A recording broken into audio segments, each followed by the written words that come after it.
Good afternoon. So I'd like to do another video. Um, I'm not here to upset anyone. I hope that you all hear me out before you start jumping up and down. When I start discussing the topic of this video, which is to do with zodiac signs and astrology, and why you shouldn't be doing your birth charts or paying people to do your birth charts. Now, and also tarot cards, the true meaning of tarot cards.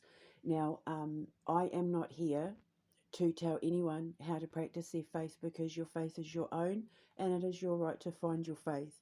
Faith is found, not indoctrinated. So I'm not here to teach you how to find my faith. I'm here to teach you how to find yours. But I am an eighth elemental alchemist. There is but me. I speak the language of the occult that nobody else in the world can speak. And in my many years of studying tarot readers and studying what I am throughout my whole lifetime, I see things in a way that if people just applied what I was talking about to what they were doing, their lives would be happier, their readings would become more, they would have more clarity, they would begin to ascend. Now, I am not here to criticise anyone. I am not here to strip the flesh of anyone. This is not a criticism, this is an observation. I am from generations upon generations of card readers. My Egyptian ancestors, they were Bedouins, and they used to go all over Persia and the Middle East and that, doing readings for the rich and famous and the royals and all that sort of thing. When we left Egypt, we became Bedouins. And my grandmother, about 4 or 5 times removed, was actually quite famous for her ability to do readings and, cards and that, because obviously the High Priestess bloodline is from the Al Rashid bloodline. So, so this has been around for a long time for my ancestors. And if you can just take what I'm applying, if you take what I'm teaching and apply it to how you read, you'll become better than, you could, you will pretty much ascend as soon as you start doing it. Like, you'll notice huge differences. You will actually decalcify your pineal gland. Now the thing is, a lot of people aren't going to like this, but I put logic and reason to everything, and if you are truly on a spiritual path, you're going to completely understand where I'm coming from. So you need to let me explain why you should never rely on someone's birth chart, or do your birth chart, or try and track your moods or readings or anything around zodiac signs and astrology. It doesn't work, for the simple fact that you are more than your birth chart. You are also your mother's birth chart. You are also your father's, your grandmother's, your great-grandfather's. You are the birth charts of, at least, in the very least, 12 generations back. So you would have to sit down and do your family tree and get birth certificates and death certificates and, well, not so much death certificates, sorry, but birth certificates, definitely. I mean, I personally would use death certificates as well, but for the purpose of doing all of this, you would have to trace your family tree back and get the birth certificates where they started recording, like the times that they were born, in the very least, if not the day that they were born. And then you would need to work all of that into your chart, because we are atoms. We are made of atoms. We are made of all the people that came before us.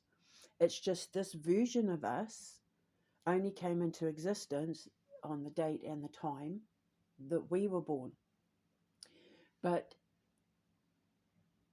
we forget, while we are our own family tree, we came from the roots that grounded us. So they're part of the equation as well. There is more to the tree than just the leaves and branches. There are the roots underneath, and without the roots, we wouldn't have the tree. And without the tree, the roots couldn't expand and grow. So our ancestors literally leave pieces of themselves within our genetics. So when you're doing someone's birth chart, you have to take that all into account. Now, the other thing that I wanted to talk about was the tarot cards. So if somebody does your birth chart and they don't do it correctly, you can't hold anyone responsible if the stuff that they say about you or predict or whatever doesn't come true. Even if you look at look, I have no time for horoscopes. I just have no time because of what I've just explained. You can't, I'm a Scorpio, so this is going to hit you. It's like 1 in every 1,200 people that particular horoscope is going to be applicable for. Just disregard horoscopes, just throw them in the bin, pretend like they're not even there, pretend like they don't even exist. Your dreams are better at predicting your future and guiding you and telling you what's going to happen, better than any horoscope or birth chart ever could, like ever. When I have my radio station, I'm going to have a show where I interpret people's dreams, where I will let people write in and call in, and I will interpret their dreams for them. And then they will, because like most dreams are a form of self-psychoanalysis. It's like your conscience talking to you, telling you what you need to fix, telling you what you're refusing to see, telling you what you need to see, telling you what you need to pay attention to. It's like our dreams are our conscience talking to us. We're in a space where we're completely removed from toxicity and stress and work and financial problems and illness and all that sort of thing, in our safe space. And so it's like how you take your car to get like a warrant of fitness. Every time we go to sleep and dream, even if we don't remember our dreams, I can guarantee you we dream every night. Every time we go to sleep, we dream. It's because it's like we're going in for a warrant of fitness. Every time we sleep, we go in to like check in on ourselves and see how we're doing and say, look, this needs to be looked at, or this is going to happen, so get ready, sort of thing. It's just that people don't understand dreams. That they read them wrong on the internet.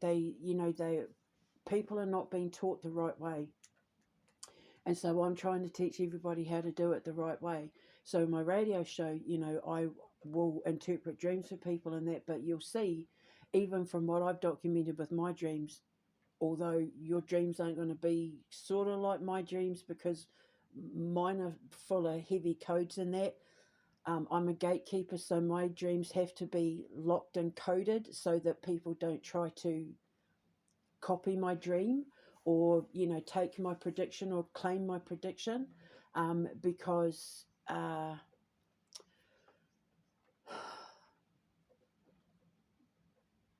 lot of my dreams are like multi-vision, like multi-fractaled, and I have to unlock the codes in order to interpret them, to put them out there. But you will see that I live by my dreams. Indigenous people, we live by our dreams. We live by the sounds of nature. We live by the voices in our head, because they are our guides and our ancestors and our conscience. So when we go to sleep, we will give ourselves heads up, and that's what deja vu is, believe it or not. Deja vu is when we basically have a little time jump. We'll have a dream, and then we won't remember that dream until we're living it out in real life, and we'll be like, oh my God, deja vu, like I've lived this before. It's because you've dreamt about it, because time exists all at once when we are in the atomic frequency. And we are mostly in the atomic frequency when we're asleep or daydreaming, or like if you're a writer or an artist, and that, when you zone out to perfect your craft, to take, what you see in and bring it out. And that includes doing things like readings, tarot readings and stuff. Now, the thing you have to remember is that cards are made from wood. Wood comes from trees. Don't read any card if you are using it to predict and guide. Do not use any card that is representing a tree as a male, because in the occult true sense of the version of what a tree is, the male is the protector, the female is the nurturer. When you look at the masculine feminine dynamic in the supernatural world, the male is always going to be the aggressor, the dominant one, the protective one, the one who is forceful and driven, and forces those roots into the ground to keep it sturdy. And then when that male tree mates with the woman and they have their babies and stuff like that, he is then embedded into all his children anyway. But the female tree is the nurturer and the one that like protects and guides and brings the wisdom. So don't read any card that has a tree on it that is represented as a male, because you will read it in the reverse. It will be the reverse. You will get the aggressive opposite side of it. You will get the angry. See, how do I explain it? In the occult world, in the occult indigenous world, Mother Earth is a woman, but when there's like volcanoes and floods and stuff like that, that's Father Earth angry at how his wife and children are being treated. It's him getting angry and shaking the ground and shaking the earth and saying to people, look what you're doing to my wife and children. This has got to stop. Like God's wrath.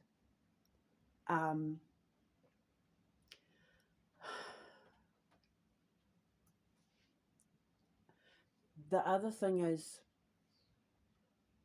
I see a lot of people constantly making videos, because I've been studying tarot readers for like a few decades. I started training with my cards when I was 16. My sister Marion was my first teacher. She sat me down, she told me how to use my cards and how to find my spread and blah blah blah. And from the age of 16 up until like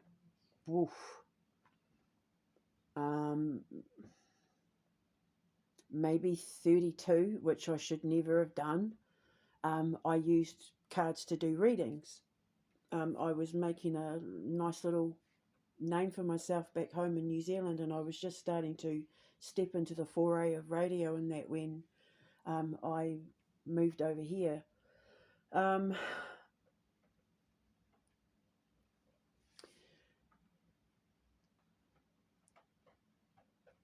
When these people are making these videos and they are complaining about, tarot cards being evil, tarot readers, they're crap and they're this and they're that and they get it all wrong and that, it's because everybody doesn't understand how these cards work. And what you need to understand is, tarot readers, if you're out there, do not put a zodiac sign or a star sign or an elemental sign to your readings. Just give it a name, like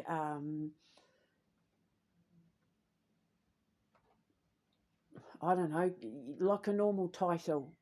Just give it like a normal title and leave dates and leave star signs and elemental signs out of it completely, because of the reason I explained before about people's birth charts and that you're never going to get it right.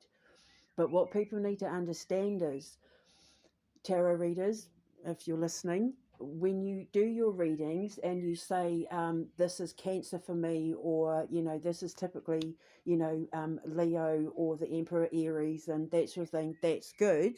That's good, because what you're doing is you're leaving signs for people to read based on.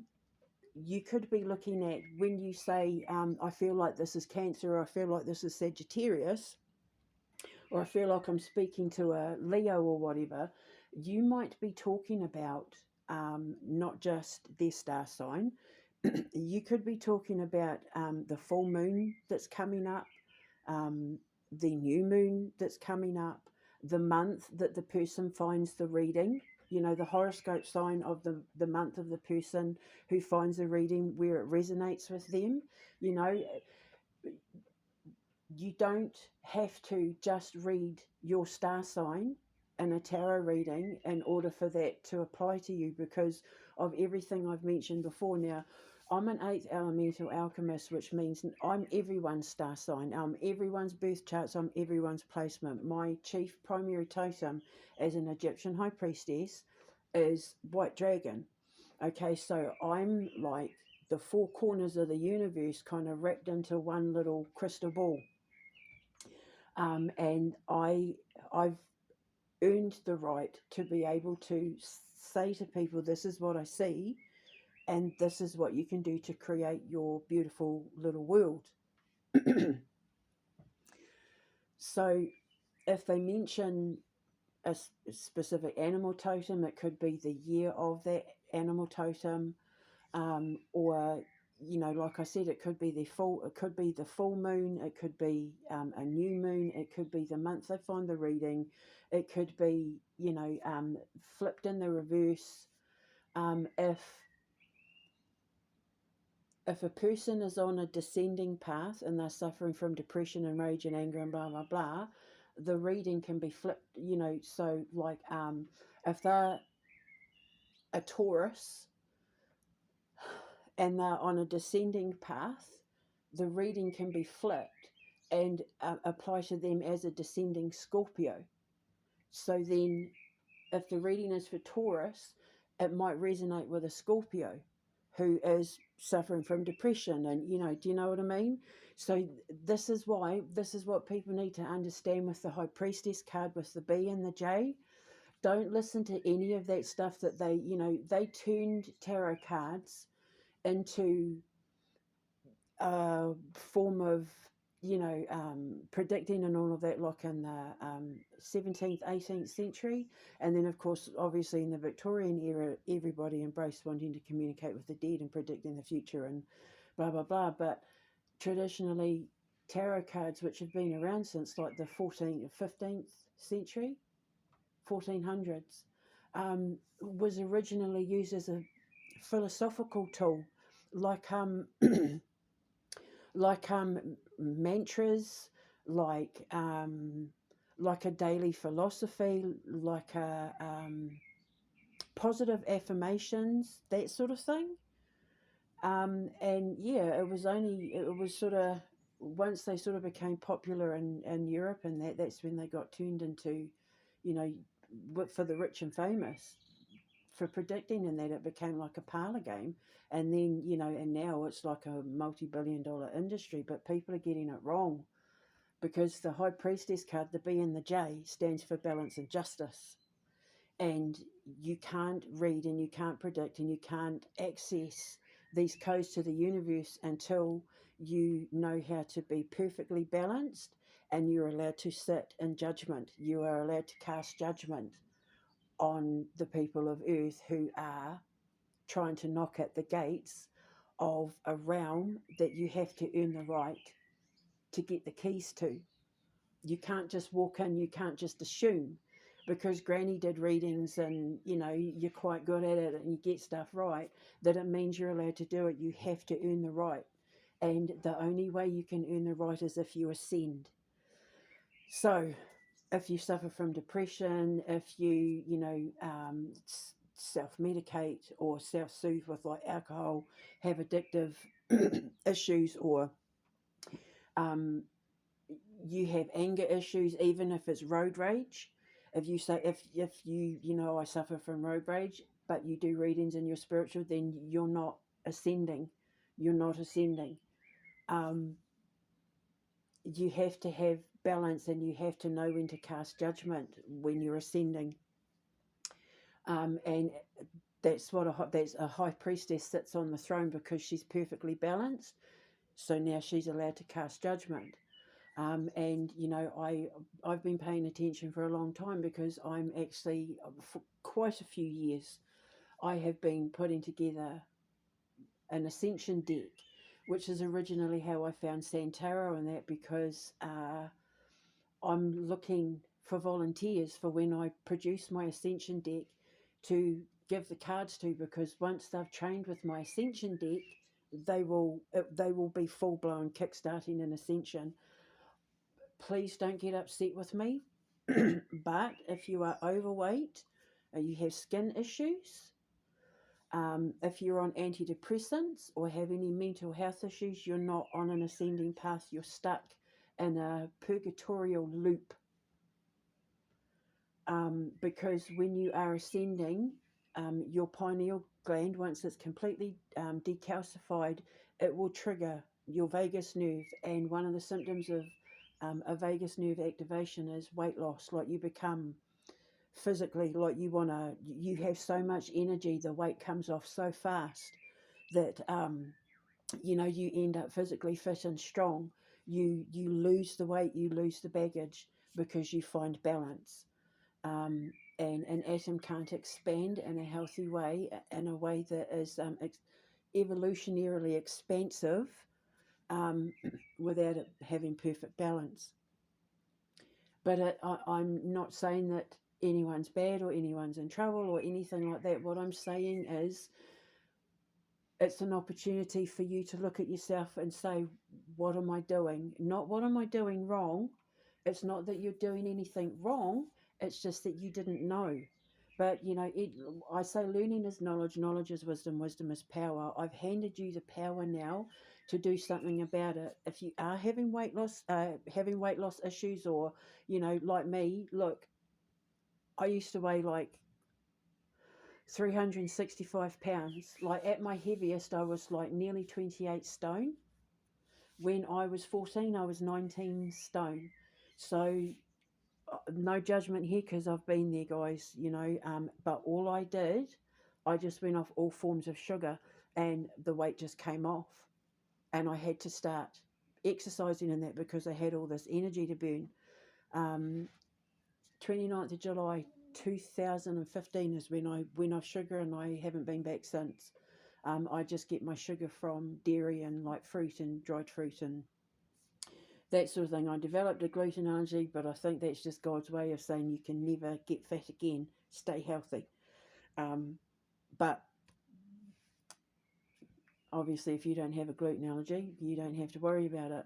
But that's all you have to do. I still have pizza and burgers and fish and chips, and I'll even now and then I'll allow myself to have like a gluten-free beer, or, you know, gin. And it's, the weight's still coming off. It's not that I really have much weight left to lose now. It's just got to tone up the last little bits of skin under my arm, and like on my tummy. But I'm 51 now, and I've never been this small. I've never been this size. I can fit into size 10 and 12 things now. That I've never been that size. Probably when I was about 7 or 8.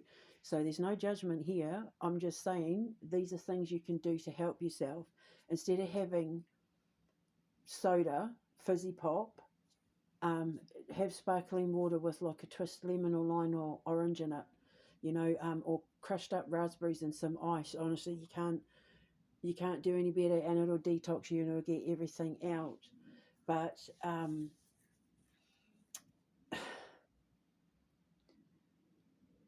I'm just trying to offer things that you can do if you're a tarot reader, or, you know, a psychic, or whatever it is you want to call yourself. I'm I'm trying to help you recorrect things. I'm trying to help you bring balance into your process, because if you have weight issues or depression issues, or you secretly run off to cry in your bedroom after you've turned your channel off, doing your readings and that for people, um, that means that what you're doing isn't working, and you're taking on more than you should be needing to carry. You might be absorbing, comments from people from your channel and that, and absorbing it all, and not realizing that you need to release it and that. But if you are going to release it, you need to do it the right way. And I'm begging you, please put your crystals back in the ground. And like rock salt lamps, and please put them back in the ground. Don't use them. Over the course of, my new life and my radio show, and when I make my animated series and all of that, I'll show you how to do all of this properly. It might take us a couple of years to get you there, but I promise I will get you there. You just have to trust me. I am not saying at the end of this you're going to be like me, because this is my path, this is my birthright. You can't take my birthright, just like I can't take yours. But that doesn't mean to say that you don't have something waiting to be unlocked in you once you've proven to your gods, or ancestors, that you've earned the right to unlock that part of yourself. Because we all have ancestors in our family tree who have done remarkable things, either in history, or for the people, or for their town or village or whatever. And they have like pride of place in the Akashic records. And if they're passing on their DNA to us, and our family, their family name and their coat of arms and that sort of thing, we have to earn that right to wear that like a badge of honor. So I'm here to show you. Think of me as, well, I mean, I have said my whole life, I'm like the drill sergeant to the universe. I make sure that my soldiers, if you're working for God, if you're, a soldier of the light, if you're whoever it is that you are marching for and to in your afterlife, I'm the one that makes sure that you are brought up to scratch. I'm going to bring you up to par, okay? But I'm going to be very strict. I will not deviate from the rules. I cannot be bribed. I cannot be sweet talked. And if there's any disrespect towards my Indigenes or anybody else's beliefs or anything like that, you will be dealt with. You will be coming to me in this process with respect. Otherwise, you are disrespecting your own name and your ancestors, and I can't have that. And I will remove anyone within an instant without blinking an eye if there is any disrespect towards anyone's race, sexuality, faith, creed, religion, culture, anywhere near my vicinity. If you act like that around me, and the people that are embracing this journey that I'm offering to bring them on, then you're not spiritual, and we will not want you around us, because you are not on an ascending path. All you're trying to do is treat everybody else who's trying to rise like they're crabs in a pot. But yeah, under my little umbrella, I'll be making sure that we're all on the same page. Like attracts like. You will be attracted to the teacher or the guide or the whatever you want to call it that resonates with you. But I am atomic frequency. I am an 8th elemental alchemist. Nothing gets past my gods. So if you're going to do this with me, you do it to the letter of my law, universal law, because that above all governs every other law on earth. Because it's universal law that tells the judge what to say, depending on what lesson it decides you need to learn from the experience. You understand? So, yeah. So that's just a little tutorial there about tarot readings and horoscopes and birth charts and that. Don't be offended. I am not here to upset anyone. I am not here to tell anyone that they're doing it wrong. Nobody is wrong unless you're a false prophet, unless you're faking your gift and cold reading and ripping people off and stealing from them and copying other people's work and stuff like that. Then you know, I am not going to be for you, because all you'll do is conjure my soul collector side. My bounty hunter side will come out, because remember, there's two sides to a gate and I stand in the middle. Okay, so if you're in this for real, you're going to love everything that I'm about to start putting out, especially when I get my radio show, my radio station, sorry. And if you're not, then you don't need to watch. You don't need to, you know, just block me or whatever. This isn't your journey. Um, Otherwise, you know, buckle up and let's see where this goes, eh? Because, yeah, now that I've opened the doors, I'm going to show you what's on the other side of my world. And if any of you can learn from it and grow from it and expand your own gifts and abilities and connection to your ancestors, especially if you're Indigenous, because everyone's forgetting. It seems like I'm the only one that speaks the language of Indigene now. And I don't mean Māori or Fijian or Samoan or Tongan. I mean the language of our ancestors. You know, the cosmos, where we came from originally. Home. Anyway, let's see where this goes. I'll speak to you later. Ka kite anō. Mwah.